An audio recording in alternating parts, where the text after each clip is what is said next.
Yo, people, what's going on? Back again with another watch along and another football shirt. What you saying, my guy?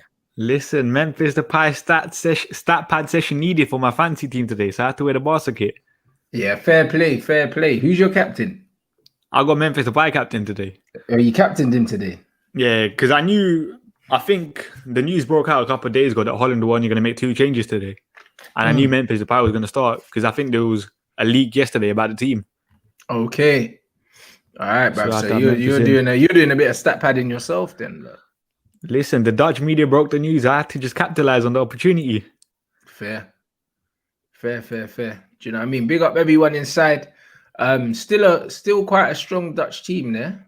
Yeah, I'll be honest.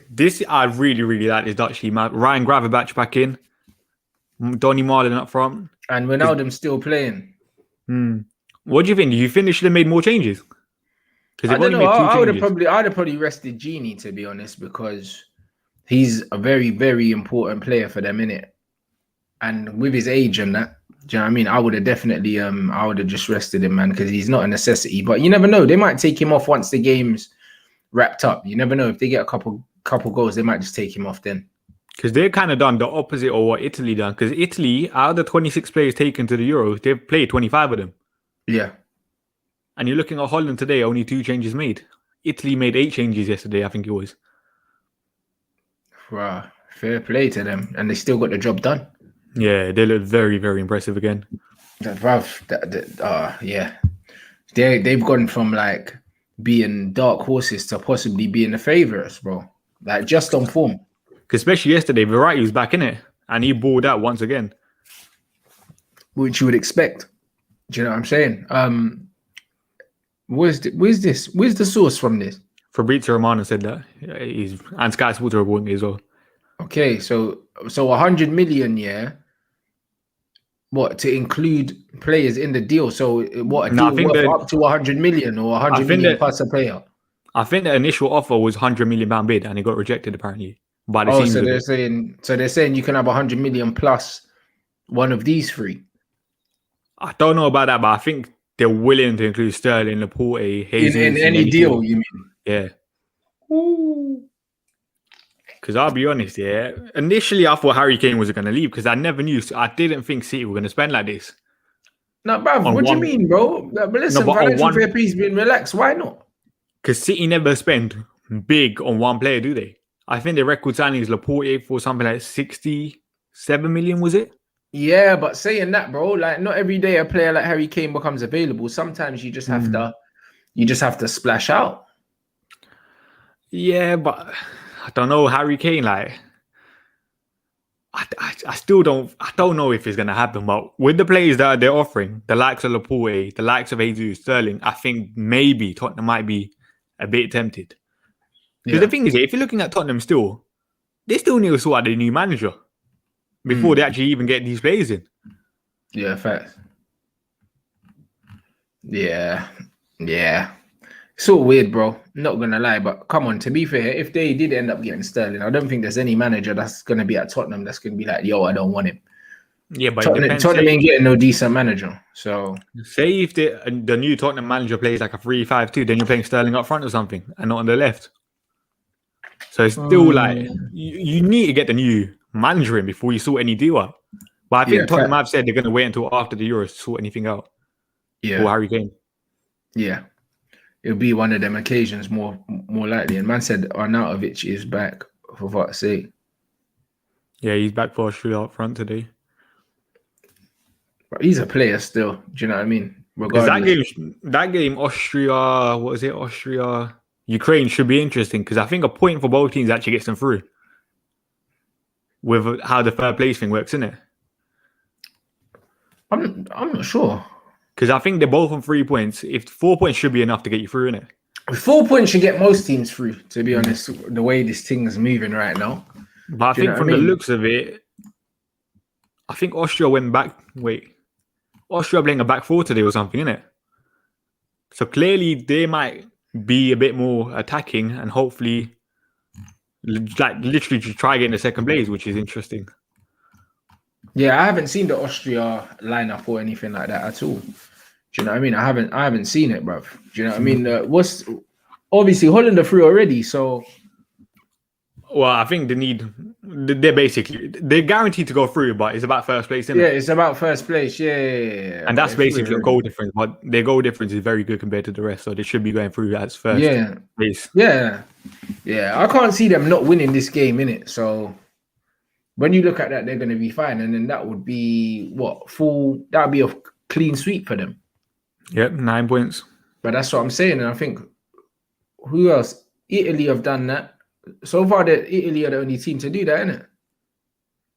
Yeah, because other teams haven't played. Yeah, they haven't played, but still, yeah. So yeah, if they get a clean sweep, that'd be cool. Because a lot of men were rubbing them out before the tournament and thinking that they were going to struggle. And to be fair, they've played better than even I imagined. Well, Holland. Yeah, bruv. I've been very surprised with them. Yeah, like they've been, especially, bruv, look at their manager. All the joke was on the manager, worst manager in Premier League history. But, bruv, he's doing all right with them so far. Yeah, but we're looking at the teams they faced. Ukraine's a bit of a tough game, I'll give them that. But I expect them to beat North Macedonia today and Austria and stuff. So let's see when they face a proper mega side, or not even a mega side. Not even a mega side, just a respectable side. What they do. Yeah. Again, it's like England, isn't it? Like I said, obviously England haven't been winning, but I'm saying it's like England in the sense that man can't get carried away with the results they're getting because the real tests are yet to come, innit? It's like with a lot of teams as well. Like people are saying Belgium are doing really good, but who have they played? Same thing can be said about Italy as well. Yeah, it's true. It's very, very true. So with that in mind, we just have to take everything one step at a time, bruv. Do you know what I'm saying? So it is what it is. And big up my man. Yeah, 100%. Now FFP's gone. Expect the madness. You know what I mean? That's why man are saying, like, PSG want this man, that man, that man. Bruv, PSG can have whoever the hell they want now, bruv, because FFP's been relaxed and them man have got peas, innit? That's just how it is. And it's the same with Manchester City and whatever.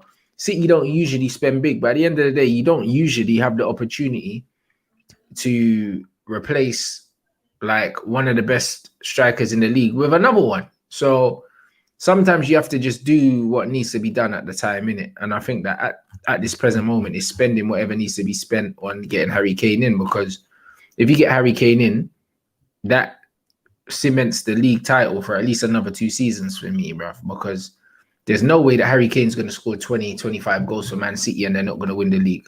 I can't see that happening. The scary thing is, for Tottenham, the guy's averaging less than 5 touches per 90 in the opposition box. Yeah. Now you're coming to the City side with Kevin De Bruyne, Bernardo Silva, some of the best creators in the league. You could feast. Yeah, brother, and he will. Like, he's not going to have the same problem that he's having at Spurs and that he's having for England at the moment.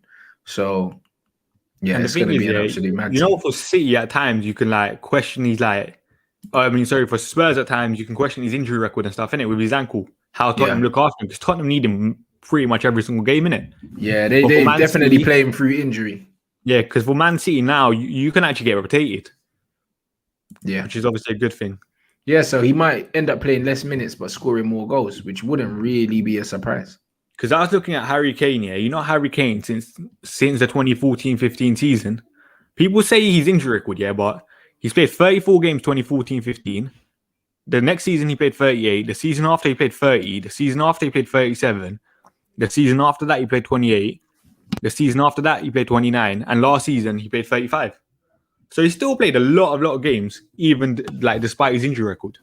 Yeah, exactly. So it's true. And how many games did he play where he was actually fully fit? Exactly. That we don't even know. Do you know what I mean? There's man are making rumors now about Kane's not fit and this, that, and the other because he's not particularly getting much service. But Kane don't look unfit to me, bruv. He just looks like he's being starved of possession. Yeah, I think, what was it? They said 6 touches in the opposition's box in 2 games, and you expect Harry Kane to score. Don't get me wrong, I think his XG for this tournament is over 1, innit? I think it's 1.01, so maybe he should have scored at least 1 goal with the chances he has had, but still, it's a bit harsh that you're blaming everything on Harry Kane, which is what the English media seem to be doing right now. Yeah, but at the end of the day, but that's what I said. They build you up to break you down. The English media, innit? They're full of crap, man. Do you know what I mean? These men were building up Harry Kane. This guy got an MBE for the last international tournament because I think he got the golden boot or something like that. A man got an MBE, bro. These guys are clowns, and now all of a sudden, Harry Kane's finished. Because I think I heard Sky Sports saying, "Oh, the last tournament he had 5 goals in the first 2, and now he's 0." Yeah, like you can't really just blame the striker for everything for him not scoring. Like, look at the chances created. Like, but they don't want to look at those stats, bro. They don't want to look at those stats now. We're looking at England's front three behind Harry Kane. I mean, Sterling is more of a goal-scoring winger. We've got Mason Mount, who, let's be honest, he's a decent creator, but he's not unbelievable, is he? He's not a Jack Grealish, he's not Kevin De Bruyne. And we've got Phil Foden, who, let's be honest, has struggled big time this tournament. Yeah. Other than maybe the first 20 minutes of the first game. Yeah. Yeah, you're right. And then obviously Calvin Phillips and Declan Rice behind him, which obviously doesn't help. No, of course not, bro. If you got them 2 men behind you, how are you going to score goals, bro? Yeah, and that's another thing. The last 2 tournaments, the first 2 games were Panama and Tunisia. Context. This is it. So, again, these men don't want to use context. They don't want to use the stats in the right way. And then obviously there's noise coming out saying that Southgate doesn't fancy Grealish because of his work rate off the ball. But obviously we knew that anyway, because that's why he keeps playing Sterling, just because he runs around and he's got no quality. Do you know what I mean? So, but the thing is, that's what he likes. People say that, but it's not like Jack Grealish doesn't work hard for the team. People question his defensive duties. Remember when Aston Villa first came to the Premier League? Where was he playing? As a number 8 in the midfield 3. Yeah. So he clearly does work hard enough if you're trusting him to be in the 3. Bro, he works hard anyway, bro. Like, he just does, innit? Like, there's nothing about Jack Grealish that doesn't work hard. This whole thing that he's some sort of luxury player and he only comes to life when he's got the ball at his feet is a myth, bro. Perpetrated by Southgate. It doesn't make sense, bro. When you watch him play, you see he gets stuck in, he gets kicked the most, and he doesn't shy away from the ugly side of the game. He never has. So this nonsense from Southgate, like, again, it's just another excuse, isn't it? It's just another excuse for not playing him. Honestly, like, and then I think yesterday we saw the thing about Sancho not having enough experience. The guy's played in the Champions League, and you're talking about experience. You're playing Calvin Phillips, Declan Rice in midfield. You're playing Phil Foden. What, does Phil Foden have more experience, more Champions League experience than Jadon Sancho? And even then, as I always say, I still think Sancho's better off the left. But does Phil Foden have more experience playing on the right than Jadon Sancho? The answer is no. Like, nothing makes sense with Southgate. Some joke thing. Do you know what I mean? Big up Van der Vaart for this comment. You know what I love about this guy? He just keeps it all the way 100, even if it's brutal, innit? Like, man said heavy feet. And he knows ball is true. Like, Dumfries, is built for the Prem, bro. Like, he's a pace and power player, innit? Like, he's definitely not a La Liga kind of player. Like, he's not, innit? I think I saw a report today that he was linked to Bayern Munich, I think it was. Yeah, and again, he would do all right there as well. You know what I'm saying? But he's very much a pace and power kind of player, innit? Like, his best attributes are the physical ones. So him going to La Liga just wouldn't make no sense whatsoever, innit? And Van der Vaart can see that clearly, innit? It just shows that he knows what he's watching, innit, when he's analysing the game. Like, there'll probably be a point in this transfer window that we're linked to Dumfries as well. Yeah, but it's mad how he's had a couple good games and he's being linked with everyone now. It's like these men didn't watch football before, do you know what I mean? And also, if you're not going to buy him and play him in the same position he's playing for Holland, what's the point in buying him? Unless you play a 5 at the back, why are you even looking at him? Yeah. But I think, like, something like Bayern Munich, they're not blessed with unbelievable right backs, are they? Like, you're looking at Pavard, Kimmich can play there, but he's probably better at holding midfield and stuff. Yeah. Saying that Kimmich is world class anyway, but Bayern obviously want to play him in midfield and stuff, innit? Yeah. So there is an opportunity there for him. No, I hear all of that, but for me, I just don't see the point in buying somebody based off performances they played in a different shape. Yeah. It just does not make sense, bro. Do you know what I mean? Like, if you've been showing all your best all your best work playing as a right wing back. If I'm not going to play as a right wing back, why am I going to buy you? Yeah, you know what I mean, it doesn't make sense, bro. Do you know what I mean? If you've seen someone playing sick, it's just like the Chilwell Shaw thing. Yeah, it's like if England are playing a 5 at the back, why would you start Shaw ahead of Chilwell when Chilwell plays in a 5 for his team, for his club team? Doesn't make any sense, innit? And it's the same with Dumfries. If you're signing him, sign him to play in a back 5, innit? Or a back 3, whatever you want to call it, or else it's a gamble, bruv. Facts. And especially like if you're thinking about Dumfries defensively, as everyone's saying, he's a bit dodgy, but going forward, he's been brilliant. He's been one of the biggest outlets for Holland when they play. Yeah. Oh yeah. Without a doubt, innit? Like he's been serious. I think him. Van on the other side. Yeah, that's what I'm saying. But like just in the tournament in general, yeah, you look at Spinazzola, you look at Golsons for Germany, and Dumfries. Do you know what I mean? These wing backs are making a lot of noise, bro. Do you know what I'm saying? They're making a lot of noise. Good quality players, but ultimately, the space and the freedom they get in that system, if they overload correctly and they push up high, it's like you're not going to see someone put in a performance like that and then play them in the back 4 and expect them to do the same thing. It's stupid. Facts. Unless it's like maybe like a high possession side like Man City, where you're still going to have a look like you're still going to be high in territory on the opposite side, kind of thing. Then Yeah, maybe so. Maybe so, but even then, it's all a square pegs round holes thing. Yeah, do you know what I mean? Doesn't make no sense. Like we've seen the same thing at Chelsea with Alonso, bruv. It's like Chelsea fans hate him as a left back, but they don't mind him as a left wing back. So it's not the same position. It's not the same position at all. The demands are not the same. But yeah, big up everyone inside. Match predictions, please, in the chat. You know what I'm saying? We're going to go exclusively to Twitch very, very shortly. So if you're not following on Twitch, make sure you go into the description. Make sure you follow the Twitch. Newly got my Twitch partnership. So man's got the verification now. Man got the tick. And I'm over 7K now. Yeah, I mean the aim was 10K by the end of the Euro. So hopefully that's still on. If you look follow me over, I'm sure that won't be a problem at all. So big up everyone inside. Match predictions, please. What are you going with?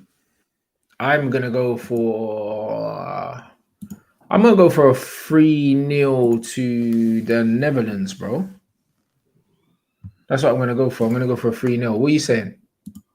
I'm going to go with... It's a tough one, isn't it? Because you do expect Holland to take a couple of plays off when they're winning. So I'm going to go with 2-0. Yeah, you're right. They are. But one thing I'd say is I think that... Is North Macedonia. Yeah, like it doesn't matter who... It doesn't really matter who them man put on, bro. They should be good enough to do real damage against North Macedonia. You know, like that. So yeah, I'm saying that I think North Macedonia scored in the previous 2 games, isn't it? They scored at least 1. So you never know. Like offensively, obviously they got Pandev, they got that Elmas guy from Napoli, I think it is. They do Alioski from Leeds. They do have a couple known players, kind of thing. No, I hear that. That Levante midfielder as well. Oh, man said 7.1. No, big up. I didn't even know that. Love people. Do you know what I mean? But yeah, Alioski and that. Yeah, I hear all of that, but I just think, come on, bro. Man, I have to do the thing. You know what I'm saying? Man said no more Baghdad Baines, you know. Man's camera's looking kind of fresh at the moment. Big up everyone at the moment, isn't it? That's the key word. That's it. 2-0, 3-0, 2-1 Ukraine and 2-0 to the Dutch. 2-1. 1-0, 3-0. Okay, 3-0 to the Netherlands. 2-1. I think that's the main thing that people are excited about. Someone's excited to see Gravenberch. I'm very, very excited to see him. Yeah.